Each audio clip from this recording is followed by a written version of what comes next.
Olá! Um dos maiores problemas que o Brasil atualmente está passando é a questão dos fármacos e a destinação desse medicamento depois que não é usado mais pela população. Sabemos que existem alguns tipos de medicamentos que podem causar sérios danos à saúde das pessoas, de outros animais, e isso precisa ser um motivo de preocupação por parte das autoridades. Alguns países já existem regulamentações para a destinação correta depois do uso desses tipos de medicamento. No Brasil, ainda é muito incipiente, muito pequeno a discussão, seja ela técnica por parte dos órgãos de fiscalização ou também da própria população, que não tem o costume, não tem o hábito de dar uma destinação correta a esses medicamentos. Estamos aqui nos estúdios com a professora doutora Patrícia Mastroianni, que é farmacêutica e que trabalha no departamento de fármaco aqui da Unesp de Araraquara. Gostaria, primeiramente, da senhora poder explanar um pouquinho sobre essa questão que cada vez se torna mais grave pelo uso cada vez maior de medicamentos pela população. Eu acho que essa questão do descarte, né, que foi levantado, o maior problema, eu entendo que não é exatamente o consumo, porque a gente não tem nem como medir a questão do uso. Eu entendo que esse problema maior é o excesso, né? Por exemplo, aquele medicamento que eu compro na farmácia, que eu adquiro e por conta própria e vence e eu tenho que descartar. Ou ainda aquele medicamento prescrito, né? Que o médico prescreve para mim porque eu preciso para um problema de saúde, que eu tenho que tomar 14 dias. E a caixinha, a apresentação vem 30, aí sobra. Então, eu acho que é esse descarte, né? É essa sobra de medicamentos que tem esse impacto ambiental e social que a gente tem discutido no mundo, né? A senhora falou de uma coisa que eu ouço muitas pessoas falarem. O que eu faço depois de eu usar 14 dias e tiver uma caixinha de 30? Se ele não estiver vencido, eu posso direcionar isso para uma outra pessoa poder utilizar? Então, isso não está regulamentado, né? E um profissional da saúde, vamos pensar o farmacêutico, que é o que dispensa, né, essa medicação, ele não tem essa autoridade do ponto de vista legal. Por quê? E isso tem uma explicação. Imagina que eu utilizei esse medicamento, né? E eu não armazenei adequadamente, né? Ou eu utilizei de uma forma não tão adequada. Vamos imaginar uma solução líquida, né? Eu armazenei na geladeira, armazenei como? Deixei no armário, deixei exposto ao sol. Então, ninguém garante, né? Depois da utilização desse medicamento, depois que você abriu esse medicamento, a validade, né? A validade que está nas embalagens. Porque essa questão da embalagem, da validade do medicamento, tem um estudo. O laboratório, né, vamos pensar no medicamento tanto manipulado como um medicamento industrializado, ele tem estudos que define o prazo de validade daquele medicamento. E ele é validado dentro de umas condições de armazenamento, de utilização, de transporte. Uma vez que alguém utilizou esse medicamento, que a gente entende, né, depois que violou inclusive aquela embalagem secundária, que tem aquele selo de segurança, né, até para evitar a falsificação de medicamento, é um risco um profissional aceitar aquele medicamento, tá certo? E fornecer para o outro. Porque aquele medicamento a gente não sabe a condição. Se essa pessoa tiver um evento adverso, tiver uma inefetividade terapêutica, o que é uma inefetividade? Eu tomo um medicamento para ter a cura, para ter aquele efeito, e eu não tenho. Isso é adverso. E aí a gente não sabe se isso é idiosincrático, ou seja, é a pessoa que não ia responder pela medicação, tá certo? Ou se foi uma queixa técnica, ou um desvio da qualidade que houve desde o momento em que a indústria disponibilizou aquele medicamento, alguém utilizou e repassou para o outro. Então, essa questão do uso compartilhado não tem evidência, né, dessa segurança. Eu entendo que do ponto de vista social, seria interessante para que a gente não tenha sobras, principalmente quando a gente imagina medicamentos de alto custo, esses medicamentos de componentes especializados que são mais caros. Mas isso, a gente não tem isso regulamentado, né, essa troca. Isso as pessoas fazem, não são por meio de algo regularizado, regulamentado, ou com auxílio ou orientação de um profissional. Nós podemos dizer que é menos mal eu fazer essa destinação por um local que recebe, como por exemplo ali na farmácia da Unesp, ou algumas redes que fazem isso. Será que a gente poderia falar que é menos mal do que descartar em lugares errados? Porque não existe legislação nenhuma sobre isso. Sem dúvida, não há uma legislação sobre isso. Eu acho que isso é uma redução de danos, né?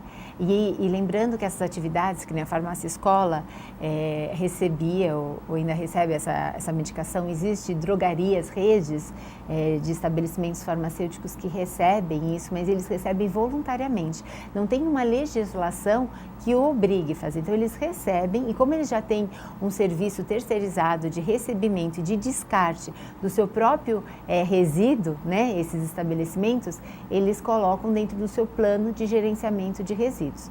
Então, eles arcam, né, com essas despesas por uma questão ambiental, uma questão social, não por uma obrigação. Tanto é que não é todo estabelecimento que a gente encontra isso. Sem dúvida, isso é uma redução de danos, né? Mas a gente tem que pensar, né, que foge um pouquinho da área que a gente está falando, que esse descarte, a gente tem que ter uma política que está relacionada com Secretaria, Ministério do Meio Ambiente, onde seja feita adequadamente esse descarte, né? Como que a gente pode dizer? O descarte e a eliminação, né? Que tem o descarte e a eliminação desses produtos. A senhora falou de fracionamento.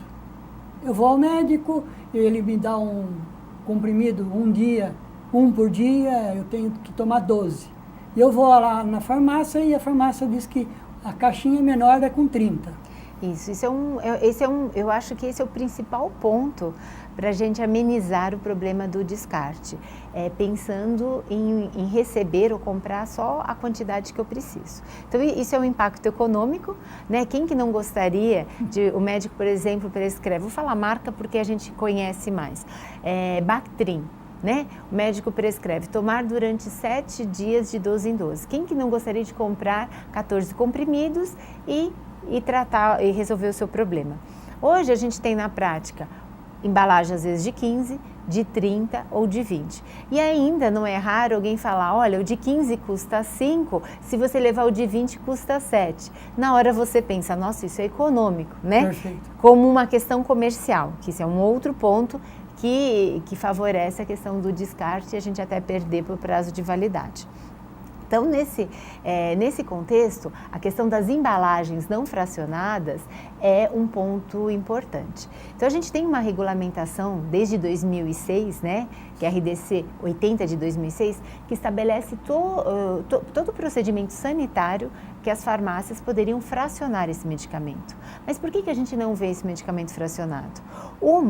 Pela questão dentro do próprio estabelecimento, que é mais fácil, é mais rápido você entregar uma caixinha do que fazer todo o procedimento de registro e de rastreabilidade que é obrigatório para o fracionamento. Esse é um ponto. Mas ainda tem um ponto que vai além desse, que ele é maior. É a indústria disponibilizar os medicamentos na embalagem fracionada. Na época, em 2016, quando se estava discutindo isso, a gente ouvia do segmento da indústria dizendo que isso iria encarecer o produto, né? E a gente sabe que esse argumento ele não é tão forte, porque o mesmo produto que é vendido na farmácia, muitas vezes, que é nessa embalagem comercial de 30 a 20 comprimidos, ela é vendida no hospital em embalagem hospitalar. Então, aquele mesmo comprimidinho, ele está numa embalagem muito mais econômica pela questão das cores, que não precisa ter toda aquela informação que vai para o consumidor, né? Porque ele vai ficar no estabelecimento de saúde, no serviço, numa embalagem muito mais econômica, que tem 100, 200, 500 comprimidos, onde ele é picotável, com todas as informações essenciais para a unitarização. Então, isso geraria economia, né, para o país, geraria economia de resíduos, de toda essa logística, né, de sobra e impacto para o meio ambiente. No entanto, eu acho que falta um interesse maior, né? Primeiro, eu acho que tem 3 pontos importantes aí. Que a sociedade desconhece esse problema, né? Então, as universidades, a Uniara, a Unesp, a Unip, têm trabalhado a questão nas escolas da conscientização do descartes e das sobras. Os alunos, voluntariamente, dos cursos de farmácia, não sei de outros cursos, têm trabalhado essa questão da educação, que é importante, porque acho que só a população vendo isso que pode ter uma cobrança maior. Outro segmento é o próprio profissional da saúde assumir isso como um serviço de assistência, né? Porque quando você está fracionando, você está conferindo a forma de uso, né? Você está garantindo, até por orientação, como vai ser o uso. E tem estudos demonstrando que essa prática aumenta até a adesão, né? Porque a pessoa fica melhor orientada. Mas existe um outro ponto, talvez econômico, onde esse tempo que eu levo para orientar, eu atendo menos pessoas, de repente eu vendo menos. E o outro ponto principal, que eu acho que é o eixo, né, principal, que é da indústria, que de repente a força de vendas cairiam muito as vendas, né? Então eu acho que esse é o ponto principal do não acontecer o fracionamento, né? Mas a gente tem outro caminho, que é, por exemplo, aqui em Araraquara, esse ano, o ano 2017, foi o primeiro ano que foi instituído a Semana da Conscientização do Uso Racional. Então, é uma semana que acontece em Araraquara, com o apoio da Câmara dos Vereadores, né? Isso foi uma proposta de um vereador aqui nosso, Edson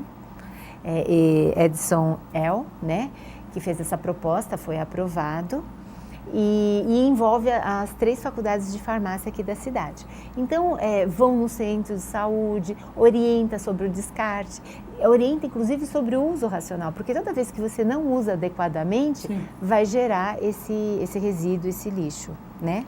Agora, quando a gente pensa que falta ainda, né, toda essa sequência de ações para que possa mudar, né, a questão do medicamento e o descarte, quando chega num corpo d'água, por exemplo, se tem estudos já que pode provocar contaminação, principalmente nos peixes que estão nos rios, não? Isso. Ó, nós não temos, né, ou pelo menos eu posso falar dos últimos meses, né, porque eu não fiz esse levantamento, nós não temos um estudo desse no Brasil, ou pelo menos eu desconheço. O que eu conheço que a Alemanha fez um estudo há um pouco tempo atrás, identificou 36 diferentes fármacos nos rios da cidade principal. O Reino Unido, né, que é essa história que eu comentei com você, tinha também vários, inclusive antidepressivos, medicamentos contaminando a água e os peixes. E na Itália, né, um estudo mais recente, identificou 18 fármacos, onde 1/3 deles eram antimicrobianos. O antimicrobianos, apesar de todos esses estudos serem estudos descritivos, ou seja, descreve o fenômeno, o problema, olha, nós identificamos nos principais esgotos da cidade esse problema. Mas não tem nenhum estudo correlacionando diretamente os problemas, o impacto. Mas a gente pode correlacionar ou discutir aqui o problema que a gente vive hoje social com as superbactérias, que volta e meia são capas de revistas, né? É um problema global, né? Mundial, essa questão, e o quanto isso está relacionado com a contaminação de água e solos, né? Lençóis freáticos, desses medicamentos, tanto descartados como até a gente pode pensar nos dejetos, né? Das pessoas que utilizaram esses medicamentos. Então, esse problema existe, né? E ele já foi regulamentado, vamos dizer assim, no Brasil não está regulamentado isso, mas existe uma orientação, né, uma diretriz, um guia da Organização Mundial da Saúde desde 99, então não é assim tão recente, estabelecendo algumas diretrizes para os países signatários, né? Países signatários são aqueles que fazem parte e assinam, né, os acordos, e o Brasil é um deles. Então, a primeira recomendação que é feita, né, que eu já participei dessa discussão em Brasília, mas não foi avante, seria o recall. O recall seria os medicamentos vencidos, a indústria farmacêutica receberia para o seu descarte. Ou seja, se eu produzir esse medicamento, se eu produzir a mais do que uma necessidade, eu assumo o ônus desse descarte. Isso não avançou, né? Então essa é a primeira recomendação. E outras, né, que fogem mais da minha, né, do meu conhecimento técnico, mas aqueles relacionados ao descarte, como os aterros, detalhes desse aterro não está próximo a lençóis a água, né? Ou ainda a incineração, como ela é feita, com que temperatura. Então, tem todas essas recomendações para o próprio descarte. Mas, assim, resolver esse ponto, que você pode ver que toda essa cadeia é o ponto final, ainda tem muita coisa para a gente ver. Então, quer dizer, a gente até consegue fazer uma incineração, um descarte, uma eliminação adequada, desde que chegue até esse local. Enfim. Mas a gente ainda tem que melhorar muito em educação, e política e regulamentação, né? Para que isso seja descartado adequadamente. Porque hoje a gente sabe, é líquido, vai para o vaso sanitário ou a pia, né? Que está inadequado. É comprimido, vamos jogar no lixo comum e aí vai pelo lixo comum, e não é. Né? A gente já tem uma regulamentação sobre a característica do descarte dos produtos. No caso do medicamento, ele entra na categoria B, né? Certo. E aí o que tem regulamentado hoje, eu posso dizer que é desde 2003, que é a RDC 36, que fala sobre o gerenciamento de resíduos em serviços de saúde. Então a farmácia tem, o hospital tem, então quer dizer, cada estabelecimento gerencia o seu resíduo. Só que a gente não tem uma política dessa em casa. Então, o que está faltando é essa sobra em casa ter um devido descarte até um estabelecimento de saúde para que ele tenha esse fim, né? Ou, pelo menos, como é regulamentado ou sugerido pela Organização Mundial da Saúde, que isso vá até o fabricante. Um pouco parecido com um jornal, né? Sim. Professora, o nosso tempo é um tempo, vamos dizer, escasso para a gente continuar conversando, porque com certeza haveria muitas coisas ainda para a gente poder repassar isso para o nosso ouvinte e começar um processo de conscientização. Gostaria muito de agradecer a disponibilidade, né, da senhora estar aqui nos estúdios falando de um tema que é muito importante numa sociedade cada vez mais urbana e que numa próxima oportunidade a gente vai voltar a falar sobre esse tema. Muito obrigado.